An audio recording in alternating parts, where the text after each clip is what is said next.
Welcome back, old book. Hello friend, welcome back. आपका स्वागत है आपके अपने ओल्ड बुक अकेड चैनल में। और जैसे कि हमारी ये 6th क्लास है सीडीपी की थ्योरी में, जो कि मिनी मैराथन क्लास हम चला रहे थे। और इस समय हम मिनी मैराथन क्लास को कंटिन्यू नहीं कर पाए क्योंकि हम सीडीपी के कुछ एमसीक्यू और ईवीएस के, मैथ के, हिंदी के, इन सब के हम एमसीक्यू करा रहे थे प्रीवियस ईयर के क्वेश्चन को। तो आप सब लोग कॉपरेट कीजिए, बाकी उन वीडियो को भी आप देखते रहिए। थ्योरी भी हम कंप्लीट करते रहेंगे साथ साथ, और जो हमारे प्रैक्टिस सेट है उनको भी हम लगाते रहेंगे। चलिए क्लास को स्टार्ट करते हैं। और अगर आप नए आए हैं इस चैनल पे तो लाइक सब्सक्राइब कर लीजिए और इसे ज्यादा से ज्यादा अपने फ्रेंड्स के साथ शेयर कीजिएगा। वाइगॉत्स्की जो आप लोग सब जानते हैं, जीन पियाजे, वाइगॉत्स्की, कोलबर्ग, ये तीन की थ्योरी बहुत इंपॉर्टेंट थ्योरी है। तो हम पियाजे को डिस्कस कर चुके हैं ऑलरेडी। इसको अगर आपने नहीं देखा है पियाजे को तो मैं आई बटन पे लगा दूंगा, उसको आप देख लीजिएगा। तो सबसे पहले आज जो हम बात करने वाले हैं पहले पॉइंट में वाइगॉत्स्की के बारे में कि ये कहाँ के साइंटिस्ट थे और क्या थे, इनको देखते हैं। सबसे पहले ये रसिया के, कह सकते हैं रसियन थे या रूस के थे, रूस के थे। और कौन थे ये? आपके साइकोलॉजिस्ट थे। दूसरी बात, ये थे सोशल कंस्ट्रक्टिविस्ट, यानी रचनावादी थे। सामाजिक जो है रचनावादी कहलाए गए या हैं, ठीक। दूसरी बात है कि ये फोकस, इनकी थ्योरी का जो फोकस था वो किस पे था? सोशल कल्चर एस्पेक्ट पे था। मतलब ये कहते थे कि अगर बच्चा जो है, एक चीज और है, ये भी आपकी जो थ्योरी बेस है वो है कॉग्निटिव। ओके, ये आपको भूलना नहीं है, ये किस पे? कॉग्निटिव पे है। तो इनका मानना ये था कि अगर बच्चा है तो उसे आप क्या करें, समाज में अपने आस पड़ोस के, मतलब उनके पास जाने दें, अपने आस पड़ोस जो हमारा समाज होता है उससे इंटरेक्ट करने दें। दैट मीन कि अन्योन क्रिया या अंतर क्रिया करने दें, जिससे बच्चा और ज्यादा तरीके से सीख सकेगा, अच्छे तरीके से सीख सकेगा। उन्होंने सोशल कल्चर, जैसे कि हम सब लोग अलग अलग कल्चर से हैं, तो हम क्या करते हैं इनडायरेक्ट वे में, स्कूल से तो जो सीखते हैं वो सीखते ही हैं, लेकिन क्या है कि अलग अलग कल्चर से भी हम सीखते रहते हैं। प्लस हमारा जो स्टार्टिंग होता है तो उस समय हम क्या करते हैं, अपने घर में सबसे पहले अपने ही आसपास भाई बहनों के साथ हम सामाजिक क्रिया या अन्योन क्रिया कह सकते हैं, इंटरेक्ट करते हैं। दूसरी बात, फिर हम थोड़ा सा अपने बाहर फैमिली आस पड़ोस में जाते हैं तो वहां जाके हम क्या करते हैं, उनके साथ इंटरेक्ट करते हैं। तो उनके साथ इंटरेक्ट करने में मतलब हम उनको देखते हैं वो किस प्रकार से रह रहे हैं, बात कर रहे हैं या खा रहे हैं, पी रहे हैं, एवरीथिंग इज डूइंग। तो हम क्या करते हैं, उसे वॉच करते हैं और उसे लर्न करते हैं। तो कहीं ना कहीं हम कह सकते हैं हमारा जो कल्चर है वो भी हमें सिखाता है कि हम किस प्रकार से रहें और कैसे रहना चाहिए हमें। तो ये हर कल्चर की अलग अलग एक वैल्यूज होती हैं जो हर एक व्यक्ति को कुछ ना कुछ सिखाती रहती हैं। तो इन्होंने जो लेव वाइगॉत्स्की हैं, इन्होंने सबसे ज्यादा जोर दिया है आपका सोशल कल्चर यानी फिर कंस्ट्रक्टिविज्म पर ध्यान दिया है, सबसे ज्यादा ध्यान खींचा है लोगों का। तो इनके बीच में जो तीन मेन बातें थी, अगर इंपॉर्टेंट बात कहूं तो ये कौन है? सोशल कंस्ट्रक्टिविज्म है, रचनावादी हैं, ये काफी इंपॉर्टेंट है। और जो आपके जीन पियाजे हैं वो क्या है, वो आप थ्योरी में जाके देख सकते हैं। तो अब हम दूसरे पॉइंट पे आते हैं वाइगॉत्स्की के। इनका जो फंडामेंटल है, ये कहते हैं कि theory stage on fundamental role of social interaction development of cognitive. ये जो है सोशल, इनका जो रोल है सोशल इंटरेक्शन के द्वारा ही डेवलपमेंट होता है। मतलब आप जितना ज्यादा सोशल यानी सोसाइटी में क्या करेंगे, इंटरेक्ट करेंगे या अपने बच्चे को इंटरेक्ट कराएंगे अपने बड़ों से, अपने बड़ों के साथ रहेगा, वो उतना ही ज्यादा क्या होगा, डेवलप होगा। क्या होगा? डेवलप होगा वो। उसके बाद है community play central role in the process making means, मतलब अर्थ, किसी भी चीज का अर्थपूर्ण वो ज्ञान सीख पाएगा जब वो क्या करेगा, कम्युनिटी क्या है वो सेंट्रल है, यहाँ पर रोल प्ले करती है एक बच्चे के जीवन में जो कि वो अभी विकास कर रहा है या करेगा। उसके बाद है social learning and to proceed development. तो ये जो वाइगॉत्स्की हैं ये कहते हैं कि सोशल लर्निंग जो है आपकी क्या है, कम फर्स्ट, यानी सोशल लर्निंग पहले आती है, सामाजिक जो अधिगम है वो पहले होता है और उसके बाद डेवलपमेंट होता है। मतलब उसके बाद क्या होता है, डेवलपमेंट होता है। बट जो जीन पियाजे हैं वो ये कहते हैं कि डेवलपमेंट यानी कि मैच्योरेशन या डेवलपमेंट पहले होगा और उसके बाद जो है लर्निंग आएगी। मतलब उसके बाद बच्चा सीखना स्टार्ट करता है। कह सकते हैं थॉट जो है वो क्या होंगे, ये कह रहे हैं कि सोशल लर्निंग तो पहले बच्चे में आने लगती है, उसके बाद उसका विकास होना स्टार्ट हो जाता है। फिर आगे चलते हैं, यहां पर सबसे इंपॉर्टेंट कह सकते हैं, थोड़ा सा है, ज्यादा इंपॉर्टेंट यहां पर नहीं है, लेकिन बस एक सबसे मेन इंपॉर्टेंट पॉइंट इसमें था, इस वाले पार्ट में। और यहां पर जो दूसरा मेन इंपॉर्टेंट पॉइंट है, social learning and to proceed development, मतलब कह सकते हैं कि वाइगोत्स्की के अनुसार सोशल लर्निंग पहले आती है और डेवलपमेंट उसके बाद आता है। चलिए इधर देखते हैं, कुछ 3 इंपॉर्टेंट एस्पेक्ट हैं जो इन्होंने बताए हैं अपनी थ्योरी में। Social instruction, language, culture. बात कुल मिला के इस थ्योरी में आपको यहीं पर घूमती मिलेगी, कल्चर, सोशल लर्निंग, या फिर आप इंटरेक्शन की बात करेगा या लैंग्वेज की बात करेगा। सिर्फ ये 3 चीजों में बात घूमती नजर आएगी। तो सबसे पहले बात कर रहे हैं सोशल इंटरेक्शन।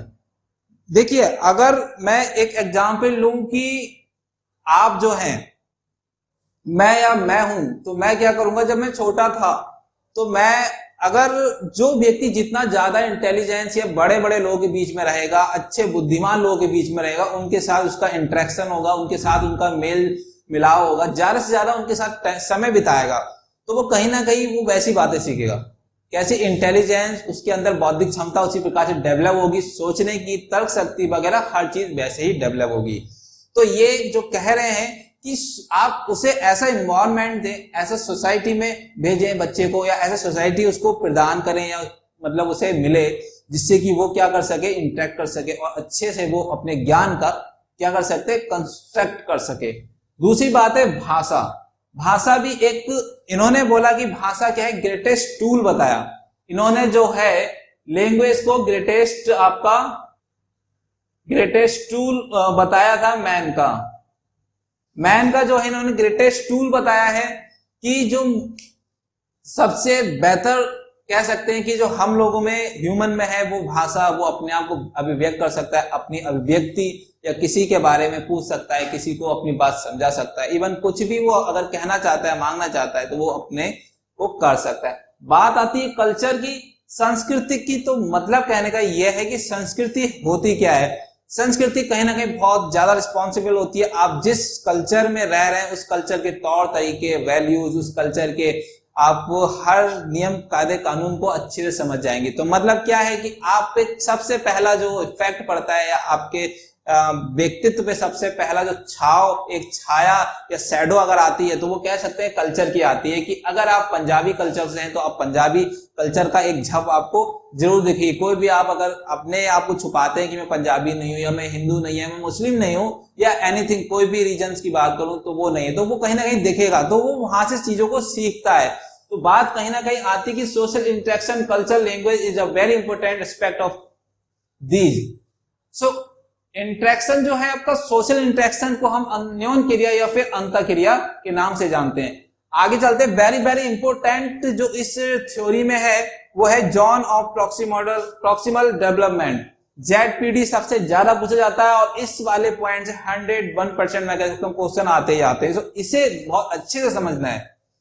उसके बाद है more knowledgeable other MKO of scaffolding. तो अब हम इसको थोड़ा सा डीप में समझेंगे। सो फ्रेंड्स, हम यहां बात कर रहे हैं जॉन ऑफ प्रॉक्सिमल डेवलपमेंट, यानी जेडपीडी को हम समझने जा रहे हैं। जेडपीडी होता क्या है, क्या जेडपीडी, आज अगर जेडपीडी अगर ये वीडियो में देख रहे हैं तो 101% कह सकता हूं कि ये आप कभी ना भूल सकते। दूसरी बात मैं कहता हूं, कोई यहां पर कह सकते हैं कि रामा एक बच्चा है कोई, ठीक, वो क्या है, ये उसका एरिया है, कह सकते हैं कि यहां तक वो जो है कोई भी काम को अपने आप से करता है, मतलब ये उसका एक एरिया है, कह सकते हैं कि वो अपना काम जो है स्वयं करता है, यानी सेल्फ कर लेता है।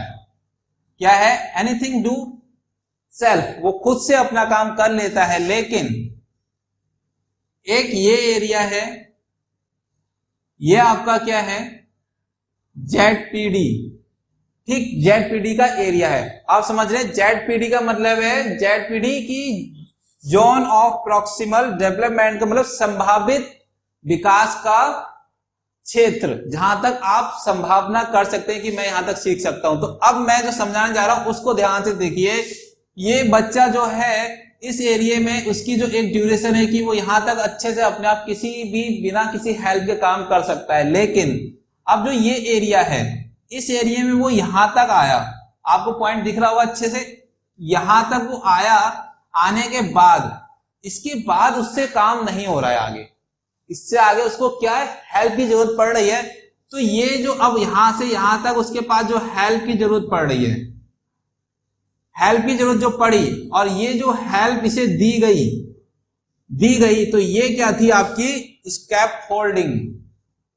ये जो हेल्प इसको बच्चे को दी गई है, जहां तक उसका दायरा था उसने किया, उसके बाहर भी थोड़ा बहुत निकल के वो काम कर सकता था बिना किसी हेल्प के, लेकिन उसके बाद उससे नहीं हो रहा, तो उसको जो हेल्प दी जाती है एक्स्ट्रा, वही जॉन प्रॉक्सिमल डेवलपमेंट कहलाता है या फिर ZPD कहलाता है। और जो हेल्प दी जाती है उसे हम स्कैप फोल्डिंग कहते हैं। यह कैसी है, अस्थायी हेल्प है आपकी, क्या है, टेम्परेरी हेल्प है ये आपकी। आपको ये समझना है स्कैप फोल्डिंग क्या है, टेम्परेरी हेल्प है, परमानेंटली हेल्प नहीं है। तो बात समझ में आई होगी कि ZPD क्या है। मतलब कहने का ये हुआ कि राम जहां तक काम कर सकता था, अगर मैं कहूं कि आपके क्या है कि पापा, आप राम साइकिल सीख रहा है, राम साइकिल जब सीख रहा है तो क्या है, वो काम को, साइकिल को सीखता है, लेकिन क्या है, हैंडल वैंडल जांचना जानता था, लेकिन अब क्या है, साइकिल से चलाना सीखनी है। अब तक उसके नीचे जो पहिए लगे होते थे उनके सहारे से वो साइकिल चलाता था, लेकिन अब टास्क ये है कि वो साइकिल को बिना उसके हेल्प के या बिना उसके पहियों के चलाए सेल्फ से। तो अब बात यहां समझने की बात है कि वहां तक उन्होंने क्या करा, उसके फादर ने उसे पकड़ा, थोड़ी सी हेल्प दी और वो साइकिल चलाता हुआ आगे गया, बट वो गिर गया। जैसे उन्हें फादर ने छोड़ा और वो गिर गया, थोड़ी दूर जाके गिर गया। तो मतलब समझ में आ रहा है कि थोड़ी दूर जाके गिरने का मतलब वो यहां तक तो पहुंचा, लेकिन वो आगे गिर गया। लेकिन फिर से क्या होता है कि उसके फादर फिर से उसे हेल्प देते हैं और वो फिर से प्रयास करता है। तो क्या होता है, फादर उसके हल्की हल्की हेल्प देते रहते हैं और वो साइकिल चलाता जाता है। तो कुल मिला के जो पूरी हेल्प यहां तक दी जा रही है, और फिर उसके बाद जो हेल्प दी जा रही है वो हेल्प कैसी है, scaffolding, that mean temporary help है। ना कि उसके फादर हमेशा उसके पीछे पीछे लगे रहेंगे कि नहीं जब वो साइकिल चलाएगा तो पीछे पीछे लगे रहेंगे, ऐसा नहीं होगा। ओके, ऐसा नहीं होगा। तो उसके फादर एक टाइम आएगा कि उसे वो हेल्प देना बंद कर देंगे, जब उसका बैलेंस अपने आप से सेल्फ बनाने लगेगा, वो अपने आप से करने लगेगा, तो वो जो हेल्प है वो रिमूव कर दी जाएगी। That is called scaffolding. Scaffolding is a temporary help, understand that. So that is zone of proximal development, यानी जोन ऑफ प्रॉक्सिमल डेवलपमेंट कहलाता है। दूसरी बात आती है, आखिर ये बात क्लियर हो गई होगी आप लोगों को। चलिए आगे चलते हैं, मोर नॉलेजेबल अदर्स की बात करते हैं। मोर नॉलेजेबल अदर्स क्या होता है, MKO। MKO का मतलब यह होता है कि मोर नॉलेजेबल अदर्स, मतलब जो आपसे थोड़ा क्या हो, नॉलेज में ज्यादा हो। यहां पर एज का डिफरेंस या एज से मतलब नहीं है कि एज कम है या ज्यादा है, आपसे नॉलेज में ज्यादा होना चाहिए, उसकी बात कर रहे हैं।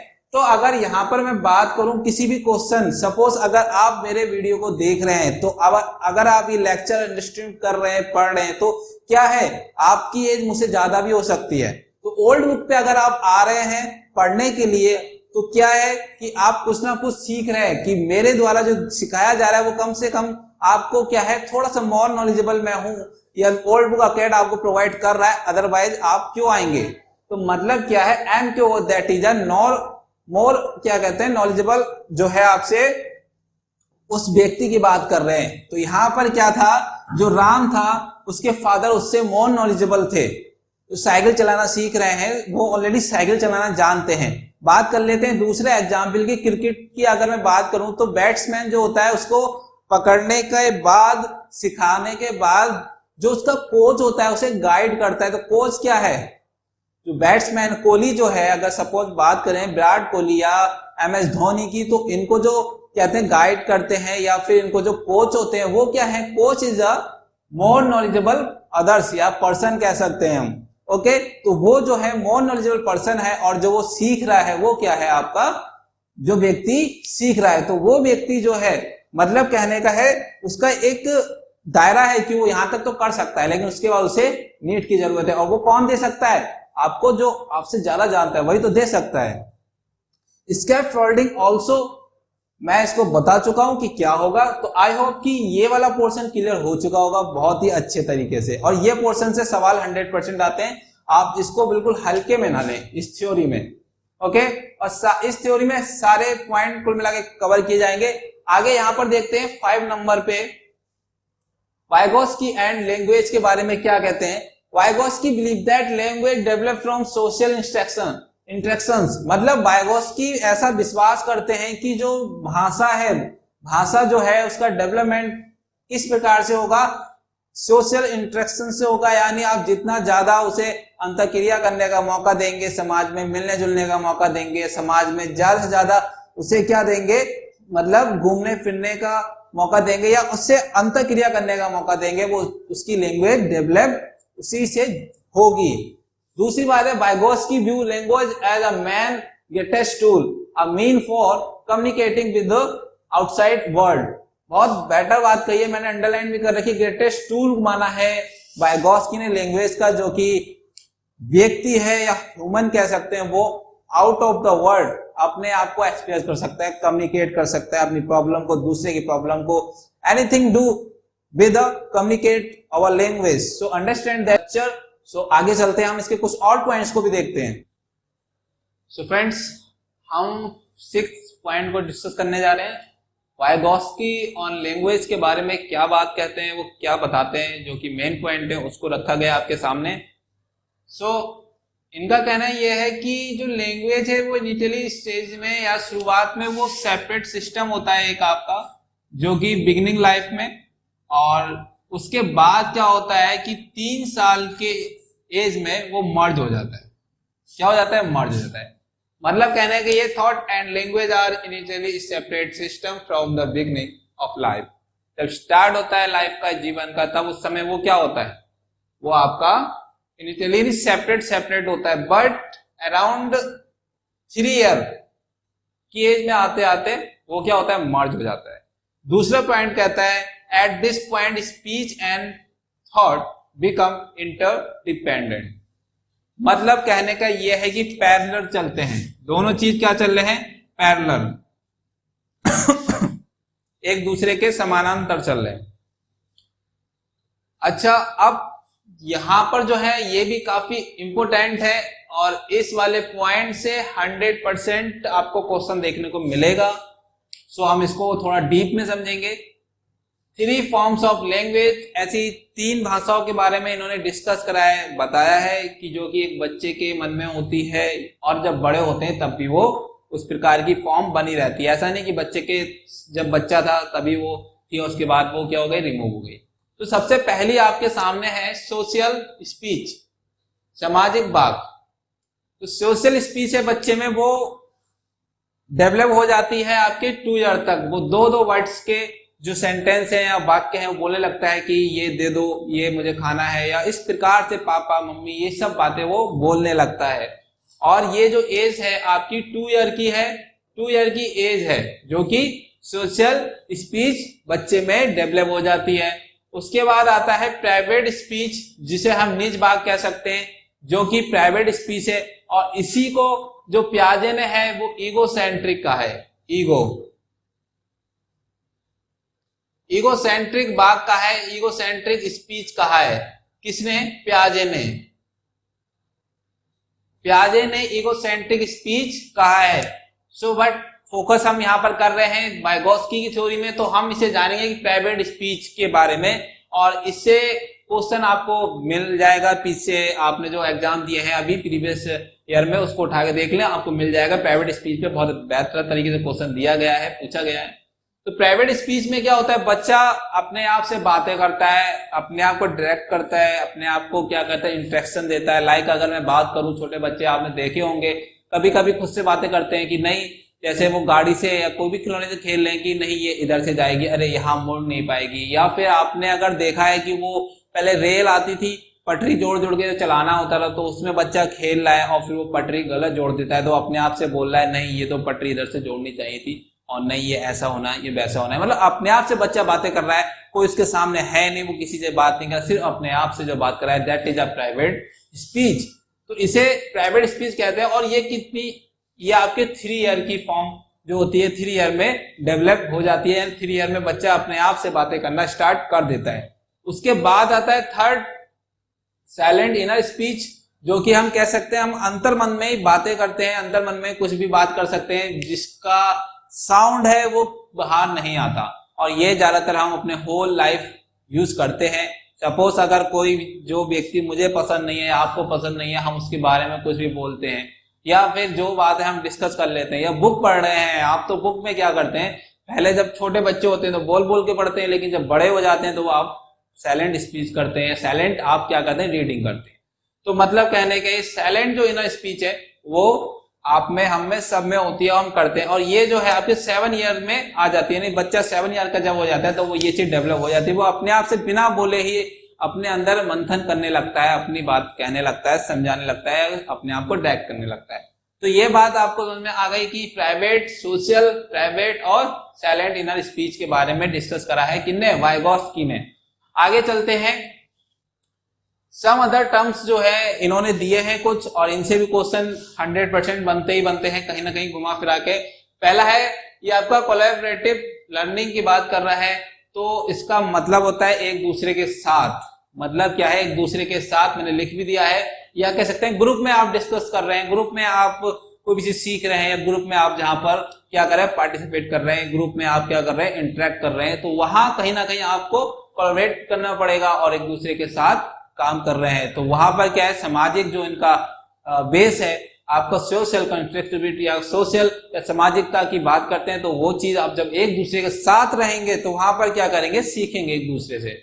आगे चलते हैं, आपका कोऑपरेटिव लर्निंग, मतलब कोऑपरेट करते हुए एक दूसरे के साथ क्या कर रहे हैं, कोऑपरेटिव लर्निंग करते हैं। इससे भी आपसे क्वेश्चन पूछा जाता है कोऑपरेटिव लर्निंग के बारे में। और उसके बाद आता है रेसिप्रोकल टीचिंग किस प्रकार की होती है। मतलब कहने के यह है कि आप परस्पर प्रभावित करते हैं, एक दूसरे को प्रभावित करते हैं। अगर बात करूं, 2 फ्रेंड्स हैं, एक फ्रेंड्स की मैथ बहुत अच्छी है, एक फ्रेंड्स की कह सकते हैं कि कोई भी यानी सब्जेक्ट बहुत बेटर है, तो वो क्या करते हैं, एक दूसरे को कह सकते हैं कि आप मुझे मैथ पढ़ा दो, मैं आपको ये सब्जेक्ट पढ़ा सकता हूं। तो दैट मीन कि एक दूसरे को वो क्या कर रहे हैं, प्रभावित कर रहे हैं, और इसी प्रकार से वो क्या कर रहे हैं, रेसिप्रोकल टीचिंग हो रही है।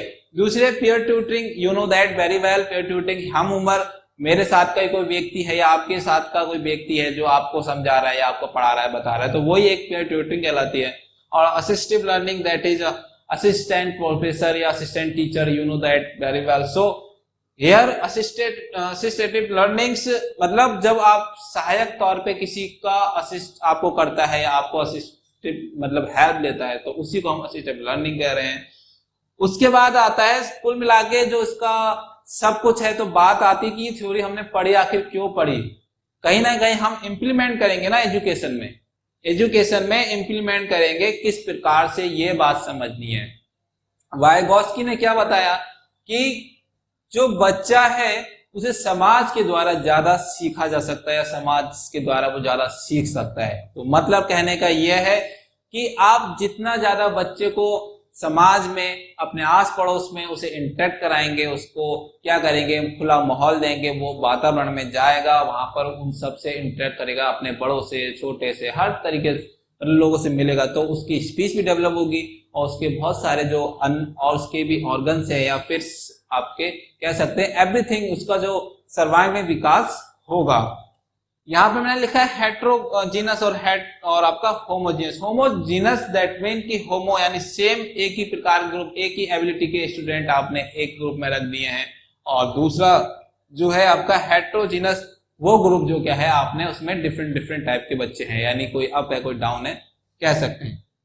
आपने पहले के क्लासेस में सुना होगा कि उसमें ए ग्रुप, बी ग्रुप और सी ग्रुप के जब ज्यादा सेक्शन होते थे और बच्चे ज्यादा स्ट्रेंथ होती तो कर दिया करते थे, लेकिन वहां पर एक मेंटलिटी होती थी कि ए ग्रुप में बहुत सुपीरियर बच्चे रखे गए और बी ग्रुप में बहुत थोड़े से उनसे कम, और सी में बिल्कुल डल बच्चे रखे हैं। तो कुल मिला के ऐसा होता नहीं है, ये हम लोगों की एक मानसिकता बनी हुई है। तो हेट्रो का मतलब जो इन दोनों में से अगर हम बात करेंगे इंप्लीमेंट, मतलब कि हमें ऐसे ग्रुप बनाने चाहिए जिसमें हेट्रोजीनस हो, यानी हर प्रकार के बच्चे हो। आप ये नहीं कह सकते जो इंटेलिजेंस है उन्हीं को एक साथ रख देंगे, जो कम मतलब इंटेलिजेंस है, एवरेज है, उनको लेके नहीं चलेंगे। तो कहीं ना कहीं हमें हेट्रोजीनस पर फोकस करना चाहिए। आप ग्रुप बना रहे हैं किसी भी चीज का, तो ऐसे ग्रुप बनाएं जिसमें कि एक कम एक ज्यादा थोड़ा सा लेवल यानी बैलेंस करते हुए चलें। हर चीज बैलेंस रहेगी तभी परफेक्ट होगी, अदरवाइज वो इनपरफेक्ट हो जाएगी।